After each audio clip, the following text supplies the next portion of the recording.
নমস্কার বন্ধুরা, এই মুহূর্তে প্যারা টিচারদের পদমর্যাদা কেস নিয়ে একটা বড় আপডেট সামনে এসছে, সেটাই আপনাদের সামনে রাখছি।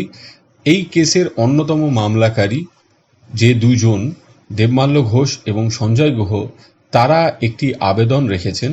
সেখানে যেটা তারা হোয়াটসঅ্যাপ বার্তা থেকে যেটা আমরা জানতে পাচ্ছি, সেটা হচ্ছে 2004 সাল থেকে 2026 সাল পর্যন্ত বাম সরকার ও দুর্নীতিপরায়ণ টিএমসি সরকারের অপশাসনে পশ্চিমবঙ্গের শিক্ষা ব্যবস্থা ভেঙে পড়েছে।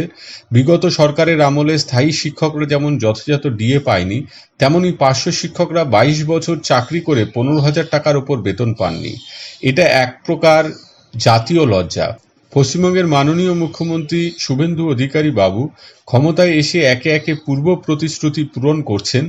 এই অবস্থায় আমরা আশাবাদী যে সকলের প্রিয় দলনায়ক মাননীয় শুভেন্দু অধিকারী বাবু পশ্চিমবঙ্গের শিক্ষা ব্যবস্থার উন্নতির জন্য একদিকে যেমন জাতীয় শিক্ষানীতি 2020 লাগু করছেন, কেন্দ্রীয় হারে ডিএ দেওয়ার প্রক্রিয়া শুরু করছেন, তেমনি অন্যান্য রাজ্যের পার্শ্ব শিক্ষকদের মতো এই রাজ্যের পার্শ্ব শিক্ষকদেরও স্থায়ী পদে উত্তীর্ণ করবেন ও বেতন বৃদ্ধি সহ সকল সুযোগ সুবিধা দান করবেন।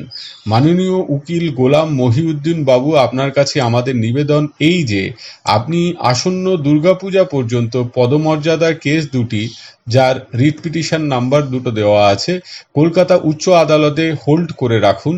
এই অবস্থায় কেস দুটি লিস্টেড করে শুনানি করালে একদিকে যেমন নতুন সরকারের বিষ নজরে পড়ব, ঠিক তেমনি আপামর পার্শ্ব শিক্ষকদের বিরগ ভাজন হব। ইতি সঞ্জয় গুহ, দেবমাল্য ঘোষ সহ অন্যান্য পার্শ্ব শিক্ষক। তারা 27 মে 2026 এই যে হোয়াটসঅ্যাপ বার্তাটি তারা তাদের উকিলকে দিয়েছিলেন, তারা সমাজ মাধ্যমে নিজেরাই প্রকাশ করেছেন এবং তারা সমাজ মাধ্যমে আরেকটি বার্তা দিয়েছেন যে গতকাল উকিল গোলাম মহিউদ্দিন বাবু আমাদের আবেদনের উত্তরে কি বলেছেন সেটাও তারা জানিয়েছেন যে 18 জুন 2026 যে উভয় পক্ষের উকিল, অর্থাৎ রাজ্যের উকিল এবং এই কেসের যারা পিটিশনার তাদের উকিল কলকাতা উচ্চ আদালতে দাঁড়িয়ে মহামান্য বিচারপতির কাছে অক্টোবর 2026 পর্যন্ত কেসটা হোল্ড করার জন্য সময় চাইবেন। এই বার্তাটাও দেবমাল্য ঘোষ, সঞ্জয় গুহ এবং অন্যান্য পার্শ্ব শিক্ষকগণ আজ 28 মে 2026 দিয়েছেন। এখন বিষয় হচ্ছে ডিএ মামলা যেটা চলছিল সুপ্রিম কোর্টে, আপনারা দেখেছেন যে শেষ যে শুনানি, সেখানে রাজ্য সরকারি কর্মচারীদের পক্ষ থেকেই যেহেতু আগামী 1 জুন ডিএর বিষয় নিয়ে সরকারি কর্মচারীদের সাথে মাননীয় মুখ্যমন্ত্রী একটি বৈঠকে বসবেন, তাই কিন্তু তারাই চেয়েছেন কেসটিকে পিছিয়ে দেওয়া হোক এবং তাদের কেসটি পরবর্তীকালে জুলাই মাসে উঠবে। এখন যদিও পার্শ্ব শিক্ষকদের কোনো সংগঠন বা পার্শ্ব শিক্ষকদের সাথে মাননীয় মুখ্যমন্ত্রী কোনো আলোচনায় বসবেন বা এখনই কিছু ঘোষণা করছেন সেটা সামনে আসেনি, কিন্তু যেটা সামনে এসছে 22 জুন বাজেট পেশ হবে। এই বাজেটে পার্শ্ব শিক্ষকদের ভালো কিছু হতে পারে, এটা কিন্তু অনেকেই আশা করছেন।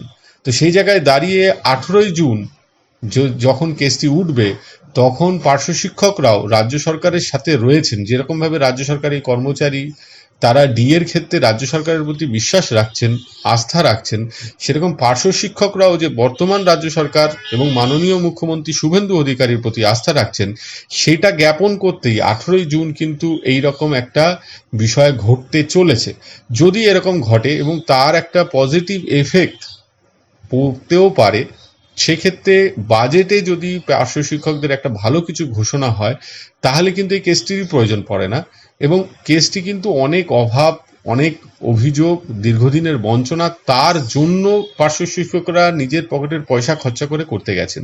নাহলে সরকারের বিরুদ্ধে কেস করার কোনো প্রয়োজন পার্শ্ব শিক্ষকদের নেই।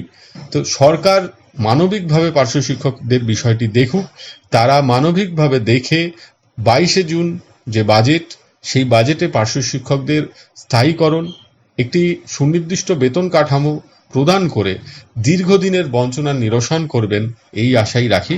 আজকে এই পর্যন্ত। সকলে ভালো থাকবেন, সুস্থ থাকবেন।